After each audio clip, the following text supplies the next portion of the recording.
நடிகர் தியாகு தற்போது தொலைபேசி வழியாக இணைந்திருக்கிறார். வணக்கம் திரு தியாகு.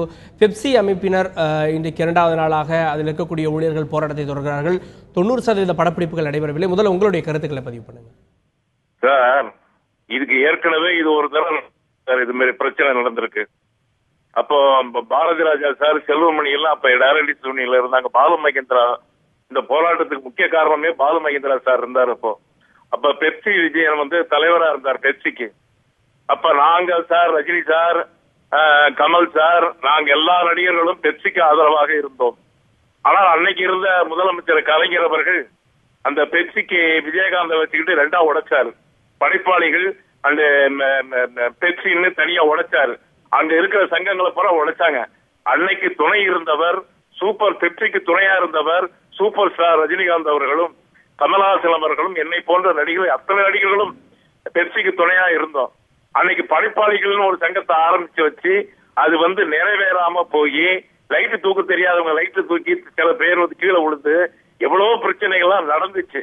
அது ஊரறியும் எல்லா நடிகர்களுக்கும் தெரியாது. ஆனா மறுபடியும் பெப்சிகள் பிரச்சனைகள் வருகின்ற பொழுது அது தயாரிப்பாளர் சங்கமும் நடிகர் சங்கமும் அதை ஊர்ந்து கவனித்து அவர்களுக்கு செய்ய வேண்டிய சேவைகளை செய்யணும்ன்றது என்னுடைய ஆதங்கம். ஏன்னா இது நடக்காது. பெப்சி இல்லாமல் யாராலையும் எதுவுமே பண்ண முடியாது.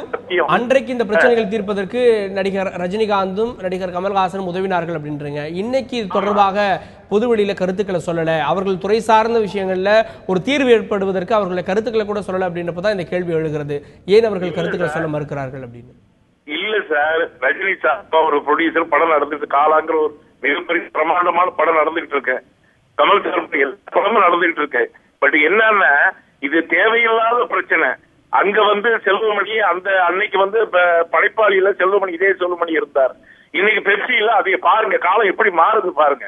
இன்னைக்கு அதே செல்வமணி இன்னைக்கு பெப்சியில இருக்காரு. இன்னைக்கு எனக்கு கமல்ஹாசன் படம் காதலா காதலான்னு ஒரு படத்துக்கு நடிக்க கூப்பிட்டாங்க. என்ன கமல் சார் எனக்காக வெயிட் பண்ணிட்டு இருந்தாரு வாகினி ஸ்டுடியோல. இதே பெப்சி படைப்பாளி தகராறுல என்ன கமல்ஹாசன் என்ன கன்ஃபார்ம் பண்ணியிருந்தார் காதலா காதலா படத்துக்கு. அந்த படத்துக்கு போக கூடாதுன்னு சொன்னவரே செல்வமணி தான்.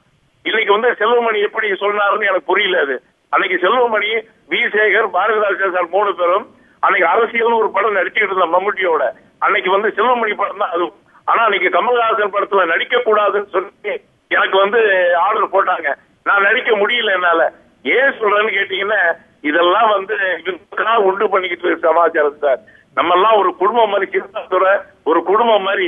இன்னைக்கு கை கால் நல்லா இருக்கிற வரைக்கும் எல்லாம் ஆக்ட் பண்ணிட்டு இருக்கோம். இன்னைக்கு கை கால் நல்லா இருக்கிற வரைக்கும் பெப்சியில் ஒர்க் பண்ணலாம். ஆனா சினிமாவில எல்லாருமே நீர் அடிச்சு நீர் விலகாதுன்னு ஒரு கதை சொல்லுவாங்க. அதே போலதான் எல்லாரும் ஒத்துமையா இருக்கிறோமே தவிர இதுக்கு என்ன இதுல பல பேர் உள்ளார போடுவாங்க. பெரிய பெரிய ப்ராஜெக்ட் நடந்துகிட்டு இருக்கு. அவங்க நடிப்பு வச்சுதான் வாழ்க்கை, தொழில வச்சுதான் பெப்சி தொழிலாளர் வச்சுதான் அவங்க வயிற்றுக்கு சோறு.